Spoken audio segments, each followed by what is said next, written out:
NordVPN.com/Fightful makes my browsing experience better. Way better than yours if you don't use it.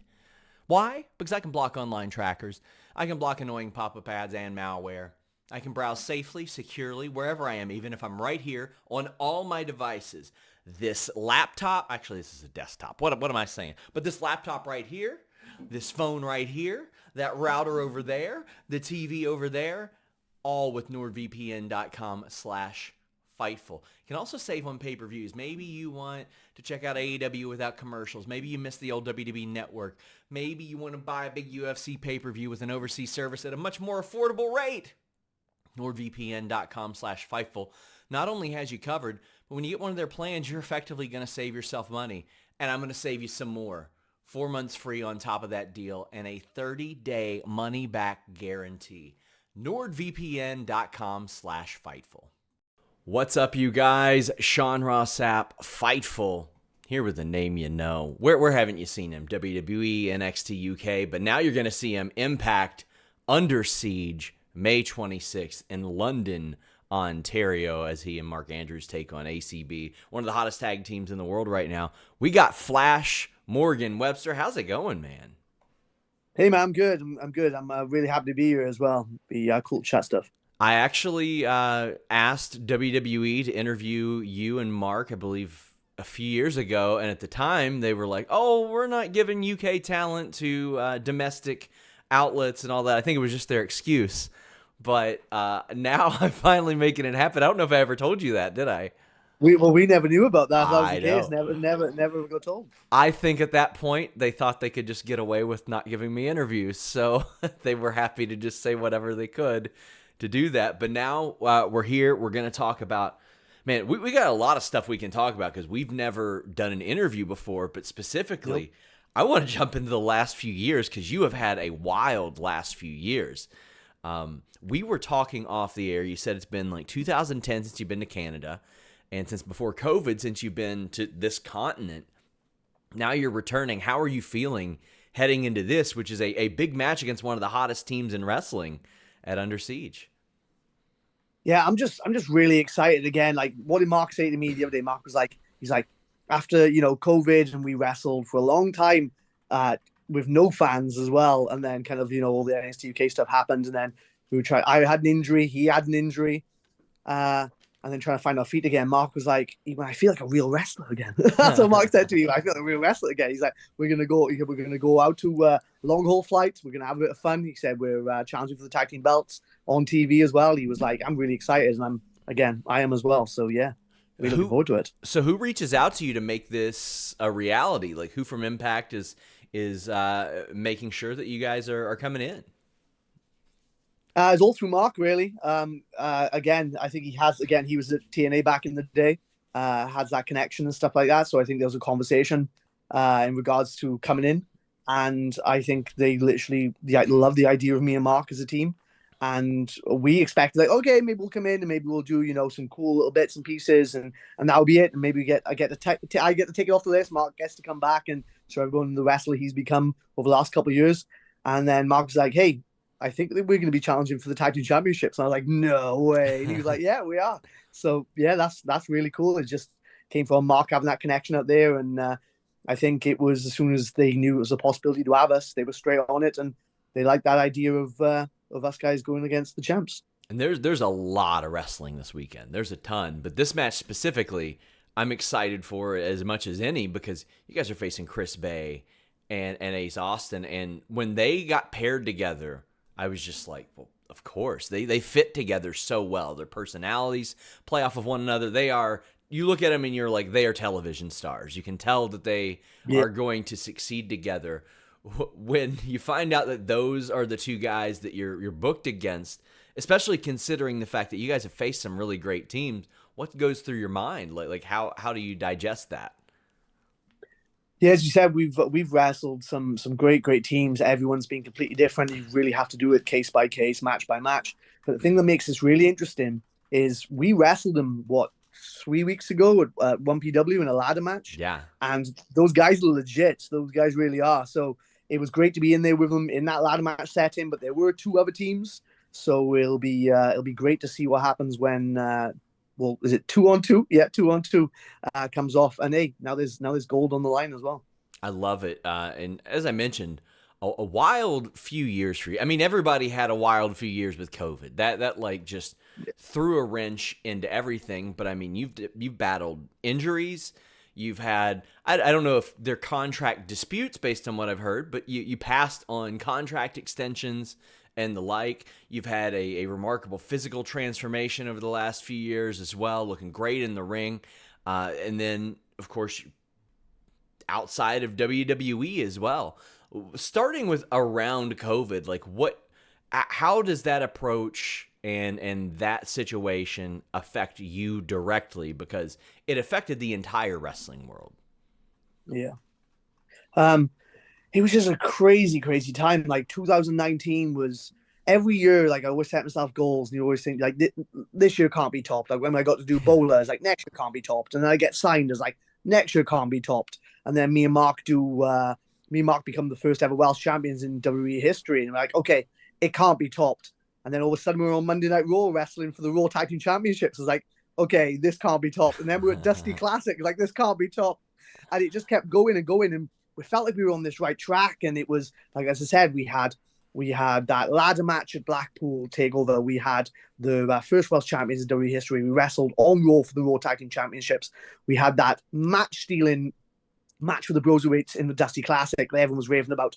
And we just felt like we were on this roll, and we were all clicking. It was snapping together. And that was in the January. And then February, then we came back over and had this great showing in some York tapings for NXT UK. And then March, it all just shut down. All just completely shut down, and you're just like, well, I've been in and out the house. I haven't sat in this house and looked around it in months. And not only that, I'm with my now fiance, but at the time my girlfriend. And in my head I was thinking, we haven't probably spent more than a day or two together in about 10 years because I'm just wrestling. So that's a real strain too. You kind of like, is she gonna hate me by the end of this? Is she gonna? But luckily she didn't, of course. But yeah, it was just. 2019 and the start of 2020 was just bam, bam, bam, bam, bam. And to go from that to you're locked in, you can't go anywhere, you can't do anything. And we were in a very tight lockdown for a very, very long time as well. So yeah, it was a real, real struggle mentally, physically, everything. And I mean, you guys really a lot of the tag team scene in UK was really starting to transcend over here, and we were starting to see a lot of buzz around like. I think it was maybe the Wolfgang, Mark Coffey, and there was Gibson and Drake. There was that triple threat match, which was unbelievable. And then there was the ladder match as well, like that happened. And then the one that you mentioned against the Broserweight. So there was this hot streak and this buzz surrounding specifically the tag team scene in UK. Yeah. That's got to be demoralizing, like after that, to get rolling like that, to get that buzz, and then it just comes to a screeching halt. Yeah, it really was. And then it kind of takes away your power because then they were like, okay, we're gonna come back, and it came back slowly, and then we're in this arena with no fans and no noise. And I'll be honest with you, I think that one of the biggest assets to us was they put us places on the cards, or they put us places in matches, and they just go, this would be a nice little cool match. And then me and Mark would always manage to get a really good reaction out of the crowd, and get standing ovations and stuff like that. I can remember this one match we had with the Vets. I think it was like the 2 or 3 tapings after we lost the tag belts. And I think it was put in as like, this would be a good little match. And the crowd were quiet all night. We managed to get this standing ovation off this crowd. And we had a conversation with Shawn Michaels afterwards, and it just felt like, oh, at any point you could put us in the card, and we're going to get a reaction out of this crowd, and that is our secret weapon. We're over with this crowd.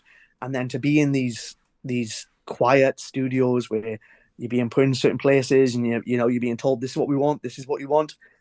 And our secret weapon's not there anymore. Our fans aren't there to kind of show us what we're doing a good job, and to show them as well that this is something you should push and you should go after.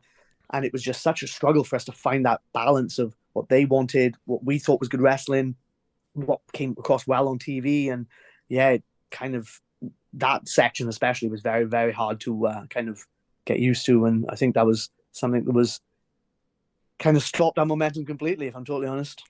Ospreay was telling me that, like, in an interview we just did, he was like, man, it'll drive you nuts to wrestle in front of nobody. He's like, it's one thing to wrestle in front of, like, a few people, and at least they're making noise. He's like, but in front of nobody, that'll drive you crazy because you'll doubt yourself and be like, is this working? and you don't know until you that is one thing where you kind of got to lean on, like, well, what are the agents saying? What are the fans that are watching saying? Like, there's so much. You mentioned Shawn Michaels. How was he to work with when he was doing those? We kind of called him at the time the voice of God. You'd have these matches in complete silence and you'd hear nothing, and then you'd finish your match and you don't know if it was good. And then sometimes he'd come on over the timeline and be like, "Great stuff, guys! You smashed it." And you're like, "Oh, so it was good." And then other times you get like, maybe he wanted you to slow down, and maybe you wanted it a little bit, slower pace for the TV stuff, and you thought maybe you should go a little bit faster because that's what you do usually, or that's what you would do and get the crowd on side. And then he'd come on the top and go, "Yep, thanks, good stuff." And you're like, "Did we not get that right? Was it?" But again, it was sometimes you were filming so much TV and they were having to cycle in, cycle out, that sometimes even when you smashed it, he would just be like, "Yep, good job," because he knows he's got to move to the next thing. They've got to get you out so they can have that 5 minute where they clean the ring and then get the next set in because they were so tight on COVID restrictions. So yeah, he was great as usual. Always gave us good feedback. Emailed him and stuff like that. He always got great stuff for us to hear. But it was it was really difficult to kind of gauge what you were doing well or wasn't doing well. When he told you it was good, you knew it was great. But sometimes he had to keep that machine moving, and you didn't kind of get the praise you were hoping for. And unfortunately, you sustained an injury. How did that process happen, like from start to finish? Like, how did you sustain it, and the process of even getting cleared to come back? Because I mean, that's another thing where we talked about how you had so many years consecutively where you were on a roll. Then unfortunately COVID happens. Then unfortunately there's an injury that happens. Yeah, I'll be honest with you. Even when I was on that roll, like the injury was there. So like the first time this happened was me versus Zack Sabre Jr. in the cruiserweight class in qualifying match. Like I get my ankle kicked at one point and it fractures, and then I do a dive and it fractures again, and then I stupidly carry on wrestling. Any young wrestler listening now, it really isn't worth it. Stop it, live to fight another day. But I carried on, and then I dislocated my shoulder, which tore my labrum and my rotator cuff. And then I got it repaired a couple of months later, and I was out for almost a year. So I came back 2017, and it just kept something that just kept bothering me because I opted to have a smaller surgery instead of a bigger one to try to get back fast because the UK tournament had just happened, and I really wanted to be a part of that and get involved. And then, if I believe it was all right. I had a bit of a wobble in 2018 with it during the UK tour when I wrestled for the UK Championship against Pete Dunne. I was out for a month I think it was, and I rehab and came back. And then 2019, the start of that, I think we were like maybe 3 months out from Takeover Cardiff, and I dislocated my shoulder again.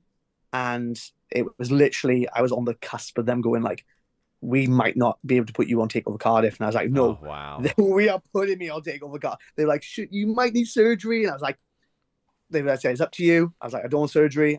I want to go to Takeover Cardiff. I want to get it done." Went there. We won the match. And then we had the ladder match, and it was playing up again. And I kind of, want to get it done because the Dusty come in, the ladder match come in. I thought, I'll get those out of the way, and then I'll get sorted. And then those went well. And you're like, maybe I can make it go a little bit longer. I'll see how much I can get out of this. And then until I really need surgery, and then the world shut down. And then I thought, I'm just going to rehab this for 6 months, 7 months, or however long we're in lockdown. Rehabbed it, came back, and they were like, "This is a real good, Nick. Like, you've done a real good job here. I think you've avoided surgery." And I avoided surgery for what would be another year. And then we were just in training. First day of camp, literally just running some stuff. I took a clothesline, and it just came out. And I was like, "Oh, okay, that's it." I was like, "I need surgery. I'm going to get surgery." And I literally went and got the surgery, and it was if you can see the scar there, it's a big old boy on the big old boy on the shoulder. So yeah, big old one, but it really is stronger than it's ever been. It feels better than it's ever been. So after those 3 years of me having to fight through and niggle and just kind of keep my head down and keep grafting and keep rehabbing, it's nice now to have a fully working shoulder for once. And throughout this process, there were a lot of questions about your contract status there. I've heard of contract offers, contracts being passed up, short-term extensions, but also somebody like me or anybody just watching, we don't know what leverage WWE may have by the way of like freezing contracts due to injuries and a lot of stuff like that, because every contract can be different. How did that work, if you don't mind us telling? Because eventually you leave WWE. But I mean, there had been a lot of back and forth from what I understand about them trying to re-sign you and you being like, I don't know if this is the right deal for me. So yeah, I think the COVID tapings definitely played a big part in how I felt at the time. Like, if I'll be honest, up until the start of 2020, I thought me and Mark had been handled very, very well. We were on a roll, we were really, really enjoying it.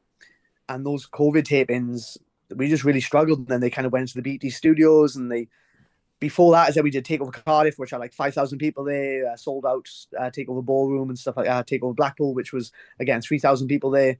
We had Dublin that was supposed to be coming up as well, which again I think it was like 4,000 or 5,000 people. So these are really exciting things that we're again being in front of those crowds. As I said, the crowd liked us as well, so we were able to kind of tick off a lot and use that to our advantage. But those COVID tapings kind of really sapped a lot of energy and a lot of passion out of me, and it was nothing to do with WWE. It was just kind of the model in which we were presented after COVID, and I was just kind of at that point where I was like, man, I've been doing this now for a long time. I don't know if you could tell like other stuff was opening up and they were having bigger shows outside on the indies, and I was going, maybe I just kind of want to go out and do that. Maybe I want to see if I can find my love of it again, because almost a year we were wrestling in front of nobody or very small crowds, like 100 people and stuff like that. And again, I think it is the crowd are the most important things in getting that reaction. So yeah, my contract was up in April, and I had to really kind of think about it and be like, do I want to stay here? Is this model going to change? Can I stay here? Is it? Of course, my shoulder was still up in the air and stuff like that, and I was like, oh, because if I walk out in this contract now, they allow me to walk out and I'm injured. I think I've got another 4 months before I Yeah. can wrestle. So I've got to think about my then fiance as well, because I wouldn't be able to if I can't wrestle. I also can't work, so I had to really think about that.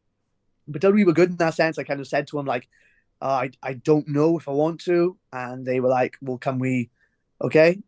Well, first off, it was they offered me something, and I was generally unsure. I was like, okay, maybe this doesn't line up with what I think I'm worth, given how good our 2019 was and beginning of 2020 was. And then they say, okay, can we freeze it? And we'll come back to it. And I was like, yeah, okay, cool.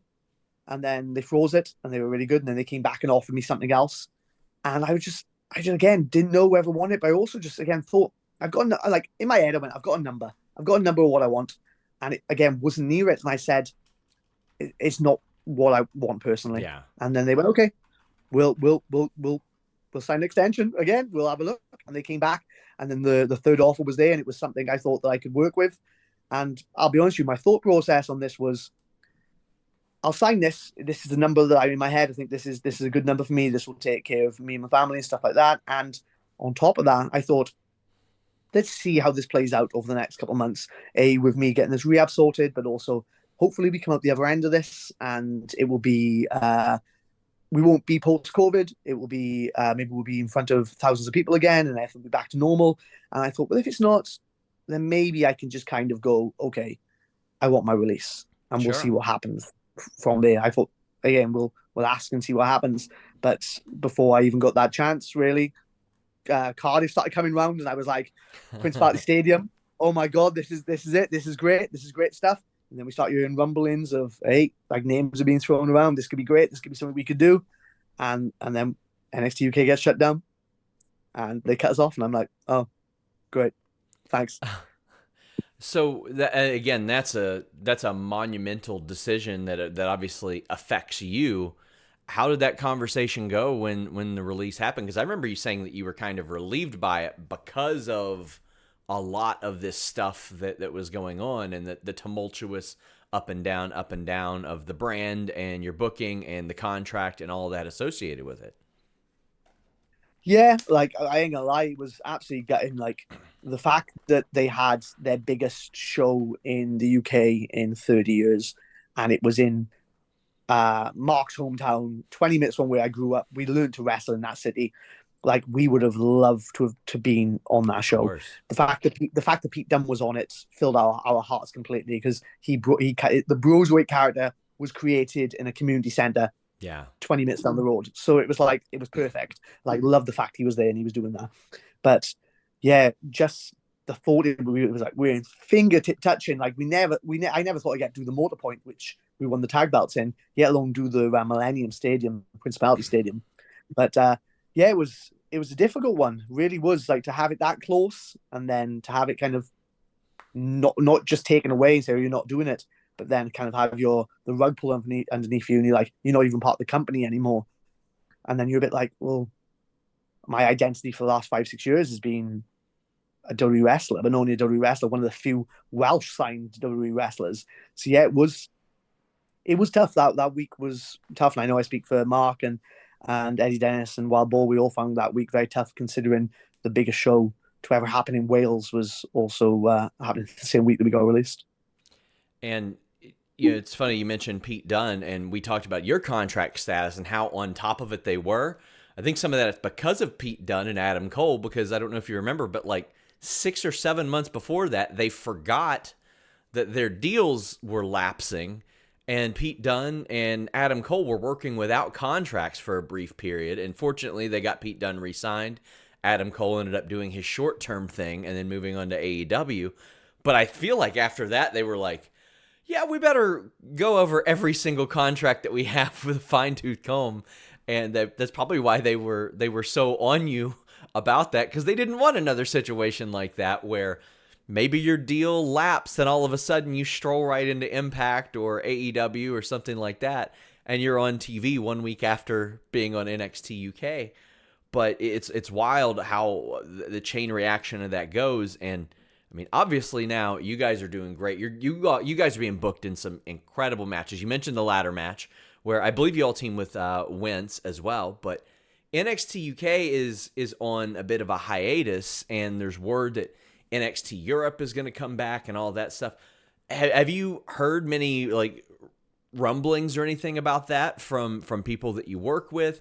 Is that something that you'd even be interested in if it was presented to you down the line?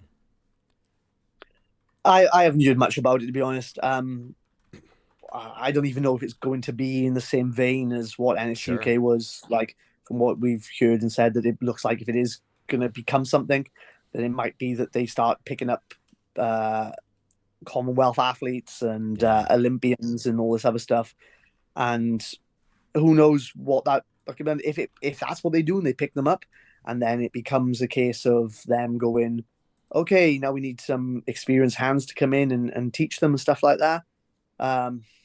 Again, I think I've got a lot personally I want to achieve before I hang up my boots, or even if I just take a coaching position, or before I am just somebody that they use to enhance other people. I think that COVID told me that I kind of want to be in front of a crowd that enjoys what I do, and a crowd that I'm chasing that reaction and stuff like that. So if it's that model of things, I can't honestly tell you that's something that would interest me. It's such a difficult thing, isn't it? It's again, I could say this to you, and I could have, again, this world's so fickle like that. I could have an injury in the next month or two. That shoulder could not be as good as I thought, and then they could offer me, and I go, well, I'm still in wrestling. I get to kind of still be in the world of it, and I get to do it even though I'm not able to do it physically anymore, or whatever. And maybe that's an option. But yeah, at the moment, I want to be an active wrestler, and this is one of the reasons why we are going out to Canada and why we're going to be doing Impact and stuff like that. So yeah, if it's that model, I'm unsure. I don't think it's something I'd be interested in. But I guess you just say never, because you never know what's around the corner. Exactly. And we used to see you in the States a lot more, as we had mentioned, between PWG, the Progress Tour, and stuff like that. Is that something you're looking to do more, or is it just when a situation presents itself and makes sense, then you'll head over type of thing? We were, and I don't know if Mark's going to give me, Mark's, I'm getting in trouble here for saying this, but we were approached by PWG after we got released from NXT UK, and we just couldn't make it work. Yeah. There was a booking clash, and then there was something, I think maybe a month or two later, where there was another approach for one of us to be in Bola and some other stuff. And Mark had a baby on the way at the time and couldn't leave. He didn't want to leave the country, which I totally understand. So we just couldn't get it to work. And then there was something in Canada that we were offered afterwards, and then there was a conflict with me, and I couldn't do it. So we I'll be honest with you, the Impact thing is kind of a bit of a relief, because it feels like we came out of WWE, and then we had these offers kind of floating around, or this being offered, that being offered, and they were things we wanted to take, things that were exciting, things would Yeah. have kept that buzz going, and we just couldn't do it because of conflicts of interest, or calendar conflict and all this other stuff, or other stuff going on in real life. And it's so difficult when stuff like that happens, because you kind of see how people do stuff. You want to be there going, we got offered it too. It's ours. We promise we want to travel the world. We want to do these things. And you know that buzz creates buzz and hype creates hype. So when stuff like that happens, you want to be able to try to use that exposure to create more exposure, and so on and so on. And we just weren't able to do it. So when Impact came along as well, we were kind of like, this is cool. We finally get to say yes to something that I've never done as well. I haven't been to Canada in a long time. I haven't been stateside or anything like that in nearly over 3 years. So yeah, it's really good that we get to tick that off. But on the same time, we also get to do it with Danny Luna as well, which is somebody that we become very, very close to over the last couple of years. One of the things you did get to do in WWE, working in Manchester for Raw against the Viking Yeah. Raiders. How are you told about that? Like, how far ahead do you find out, and how do you feel doing that? Because I mean, obviously, you're there to like serve a dual purpose there. You're the relatively local guys. I know everybody here thinks that Europe is the size of a shopping mall, but it's not. But you're there for that reason, as well as to make the Viking Raiders look as good as possible in that situation. But I'm very interested in the process of that as well. Yeah, so again, we had that great match where we become the first Welsh champions in WWE history, and then we had a great little bit of fun then afterwards. We dropped the belt and stuff like that. But I'm literally getting into bed. Mark's been down in Brighton, I think, with the Raw crew, recording for his podcast, The Love of Wrestling, and literally I get into bed, and usually I get to about 9, 10 o'clock, and I make my phone silent, whatever, and if I see it buzzing, or I see, I just leave it. And it was on the side, and for some reason that night, I literally look over, and there's a message, and it says, "Are you awake?" And it's somebody from WWE, and I reply, "Yes, I am." So they ring me, and they go, "Oh, can you be in Manchester tomorrow?" Literally at like, this is like 10 o'clock, 9 o'clock at night. They go, "Can you be in Manchester tomorrow for 11 o'clock in the morning?" And like, "Yeah, I can be. Why? What's up?" They're going, "Are you going to make your Raw debut?" And I was like, real calm, like, "Yeah, cool. Yeah, no problem. No problem. Cool. I'll just go pack my stuff." Mark being told, "Yeah, yeah, no problem." Put the phone down. I'm talking like 10 seconds afterwards. Mark rings me. You get the call? You get the call? I was like, "Yeah, I got the call, man." He was like, "Cool." I was like, "I'm packing my stuff right now." Mark was more frustrated that he had been with Raw, the Raw team, for the last couple of days, had all his stuff. So they'd gone up the country. Mark had gone on a train and gone all the way across the country, and then was being told he had to go back up the country. And he was more annoyed that if they had just told him 2 hours earlier, he could have literally just got on the coach with them and carry up. So then he was trying to figure out how he could get there for 11 o'clock in the morning. So then he almost had to like come up to here to meet me. And I had to go across and get him from a train station. And then we had to drive up together and stuff like that. But literally, we got told the night before that we were going to be on Monday Night Raw. And we didn't even know what the match was. We kind of heard rumblings. It might have been against the Viking Raiders, two guys that we knew from the Indies as well, which was absolutely great. Always had a lot of time for them guys. So when we got there, and that's another great thing as well about the relationships. I think if we had just been two guys that were just local lads, and the Viking Raiders didn't know who we were, I think it very much could have been them going like, "Okay, you're going to come in, you're just going to get squashed." I think that it could have happened. Again, that was their job. Their job was to, you like, we want you to come in, we'll look strong, you're the champions. But I think because they knew us, and because they're such giving guys, they gave us too much, if I'm totally honest. Like, I know there was some looks when they were backstage that there was a little bit like you guys maybe gave them a little bit too much, and I think they knew they did that as well. But they're such good guys. I think they were always gonna try to make us look as good as possible, because they knew how much it meant to us, and they also knew that if we did well, maybe it could lead to something else and something else, and it was so giving. But yeah, we found it the night before, and it was a great experience as well, especially being with them guys, and them guys being so giving, and so willing to try to put us over as much as they could.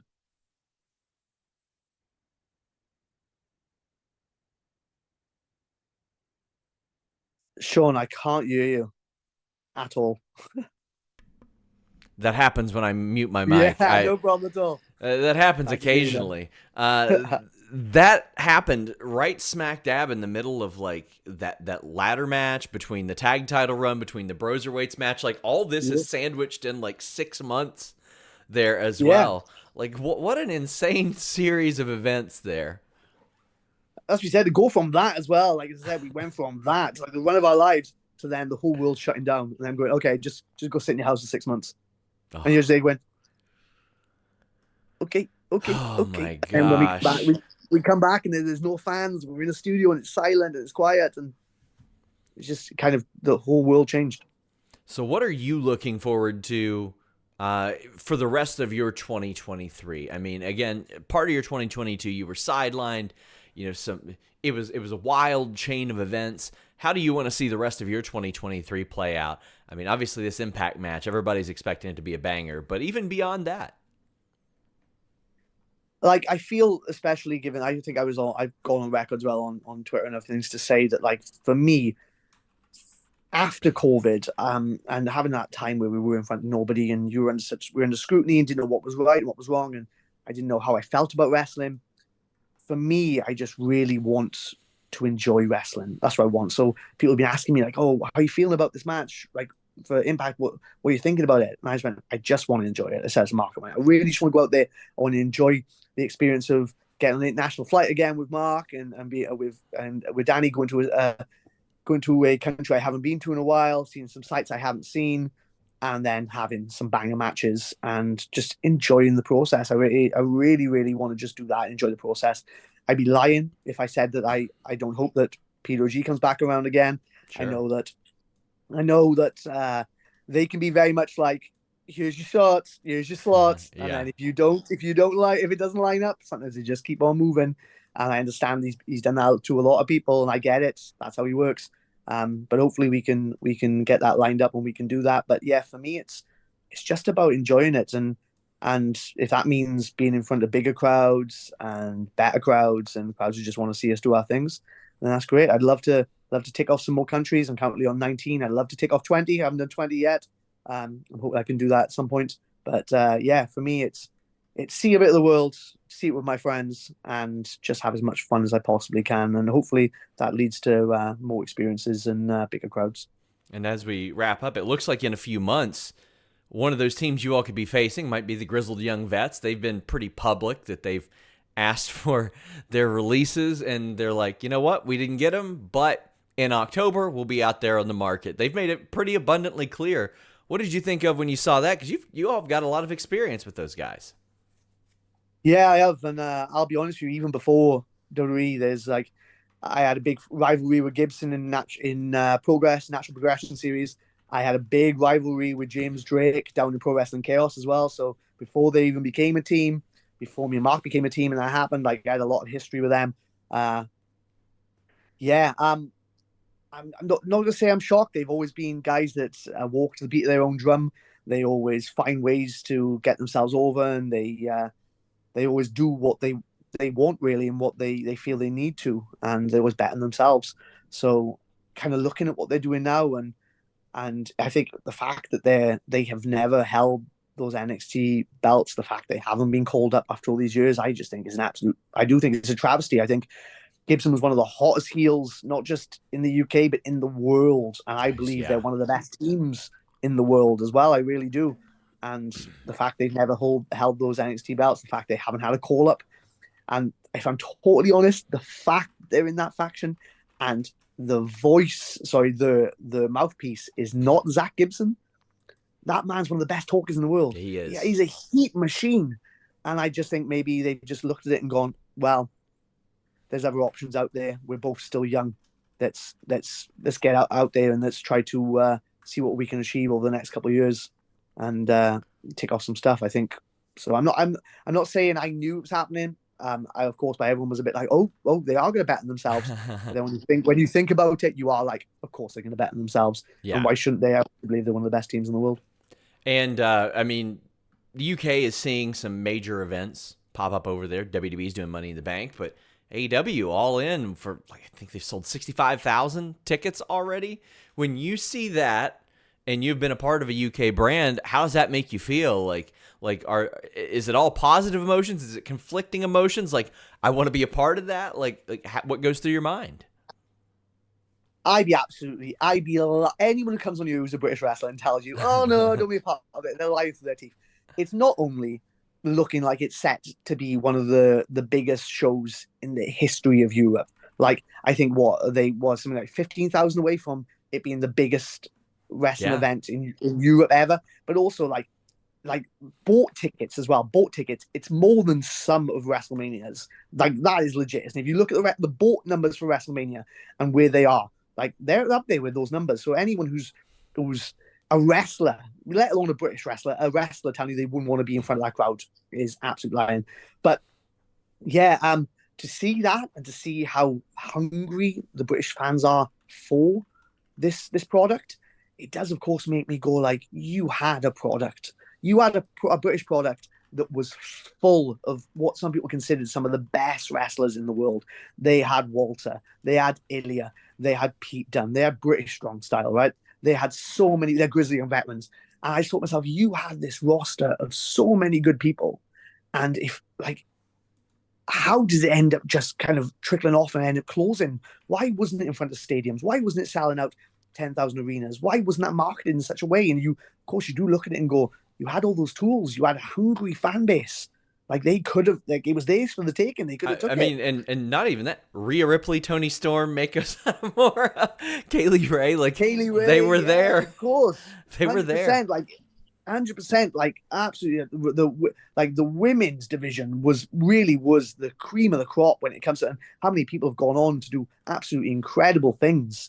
Like, yeah, you just look at it and go, how did you not capitalize on that? So yeah, I look at it and go, what a waste. I do look at that and go, what a waste. But at the same time, I am like, good that the AEW are going, right, okay, well, if you're not going to capitalize, we are going to capitalize. And I have a lot of people on that roster that I've wrestled or I'm friends with. And there's always a part of you that wants to be part of that.